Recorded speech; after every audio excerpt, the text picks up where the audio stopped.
বাংলা ভাষার উপর সন্ত্রাস মানছি না, মানব না। মহারাষ্ট্র সহ ভারতের বিভিন্ন রাজ্যে পশ্চিমবঙ্গের শ্রমিকদের বাংলাদেশি অভিবাসী সন্দেহে আটক করছে পুলিশ। এই ঘটনায় ক্ষোভ প্রকাশ করেছেন নোবেলজয়ী অর্থনীতিবিদ অমর্ত্য সেন। গতকাল নিজ বাড়িতে সাংবাদিকদের সঙ্গে কথা বলতে গিয়ে তিনি বলেন, এই ধরনের ঘটনা ভারতের গণতান্ত্রিক মূল্যবোধের পরিপন্থী। এটা শুধু বাংলার সমস্যা নয়, গণতান্ত্রিক দেশে এক রাজ্যের মানুষ অন্য রাজ্যে অপমানিত হলে তা মেনে নেওয়া যায় না। আমাদের এর প্রতিবাদ করতে হবে।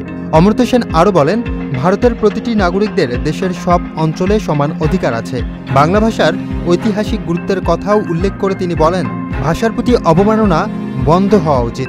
রবীন্দ্রনাথ, নজরুলের মতো মানুষ এই ভাষায় অসাধারণ অবদান রেখেছেন। এর ঐতিহ্যকে অবহেলা করা ঠিক নয়।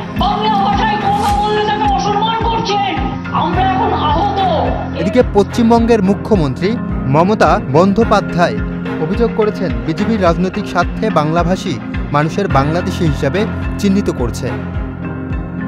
Muin Tasid, channel I. Bundle থাকলে প্রতি সেনমানিতে টাকা বাঁচবে। বিকাশ সেনমানি বান্ডেল কিনে জিতুন প্রতি লেনদেনে।